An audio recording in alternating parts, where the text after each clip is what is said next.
C'est alors que la solidarité internationale se met en place. Le mur de silence qui entourait les 5 au début de l'affaire va voler en éclats. Des comités naissent dans de nombreux pays, et presque chaque jour il s'en crée de nouveaux à travers le monde. Des personnalités de renom, des prix Nobel, des intellectuels, des scientifiques, des artistes rejoignent le combat pour ce que partout on appelle désormais les 5 de Miami. Une nouvelle bataille juridique commence cette fois avec une équipe d'avocats chevronnés comme Leonard Weinglass, Paul McKenna, Rafael Anglada, William Norris, entre autres. Août 2005. Appel contre le verdict de Miami auprès du 11e circuit d'Atlanta.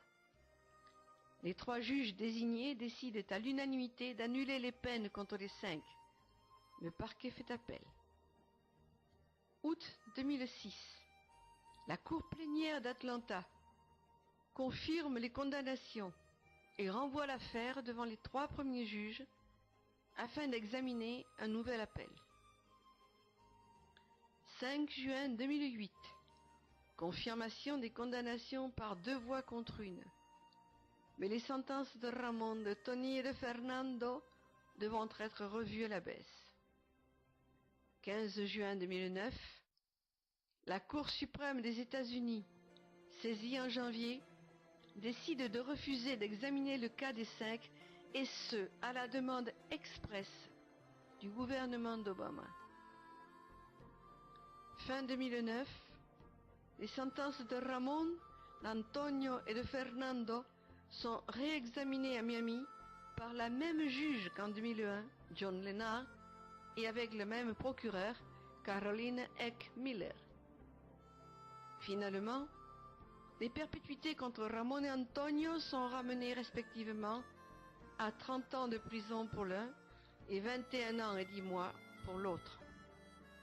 Quant à Fernando, il devra purger une peine de 17 ans et 8 mois au lieu des 19 ans initialement imposés. 14 juin 2010, les avocats de Gerardo, écartés de toute révision de sentence, vu qu'il a une double perpétuité, il ne sert à rien de lui en enlever une, ont dit les juges. Les avocats déposent une demande d'habeas corpus devant la cour de Miami. Et cela, suite à la découverte de faits nouveaux contraires à la Constitution, car des preuves ont été fournies montrant que pendant le procès des journalistes ont été payés par le gouvernement fédéral pour obtenir des condamnations grâce à la pression ambiante.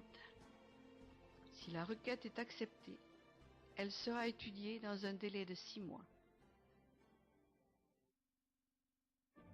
L'histoire des 5 de Miami semble tout droit tirée d'un de ces romans policiers sur fond de guerre froide dont les lecteurs américains sont friands. Et ils ne sont pas les seuls. Malheureusement, il s'agit de la réalité. Les héros, malgré eux, sont des hommes de chair et de sang, et les larmes de leurs proches sont bien réelles. Comme est réel l'acharnement des États-Unis contre leur voisin, Cuba. Un acharnement né d'une haine irraisonnée contre un petit pays de seulement 11 millions d'habitants. Quel danger représente donc Cuba pour la plus grande puissance du monde? Le gouvernement yankee fait payer à Gerardo, à Ramon, à Tony, à Fernando, à René et à leur famille le simple fait d'être cubains. S'ils avaient été philippins ou panaméens, ils seraient depuis bien longtemps de retour chez eux. Mais parce qu'ils sont cubains, les 5 ont reçu des condamnations injustes dans un procès politique truqué. Parce qu'ils sont cubains, ils ont subi un traitement inhumain en passant 17 mois en isolement, en flagrante violation des lois américaines. Parce qu'ils sont cubains, Gerardo et René sont privés depuis 12 ans des visites de leurs épouses. Parce qu'elles sont cubaines, Olga et Adriana se voient systématiquement refuser un visa d'entrée aux États-Unis sous le prétexte qu'elles représentent un danger pour la sécurité des USA. Alors que les États-Unis prennent fait et cause pour des dissidents qui sur l'île ne sont le plus souvent que leurs mercenaires, ils continuent à garder 5 innocents en prison, tandis que des terroristes notoires vivent libres à Miami. Mais parce que les 5 sont innocents, la solidarité internationale ne cesse de grandir, obligeant les autorités judiciaires américaines à reconsidérer leur sentence. Parce que les 5 sont innocents, des personnalités de tous bords et de toutes nationalités, prix Nobel, hommes politiques, juristes, intellectuels, artistes, ecclésiastiques, responsables d'ONG, ont pris fait et cause pour eux. Parce que les 5 sont innocents, le groupe de travail sur les détentions de l'ONU a, le 25 mai 2005, déclaré arbitraire leur détention et demandé aux États-Unis de mettre fin à cette situation. Et parce que les 5, malgré l'extrême dureté de leur détention, n'ont jamais renoncé à leurs idéaux, leur combat est devenu le combat de milliers et de milliers de gens de par le monde qui les appellent hermanitos, petits frères. Qui mieux que Gerardo, sur lequel pèse de tout son poids la vindicte des États-Unis, pourrait mieux conclure? Su Señoría, la Fiscalía considera, y así lo ha pedido, que debo pasar el resto de mi vida en una cárcel.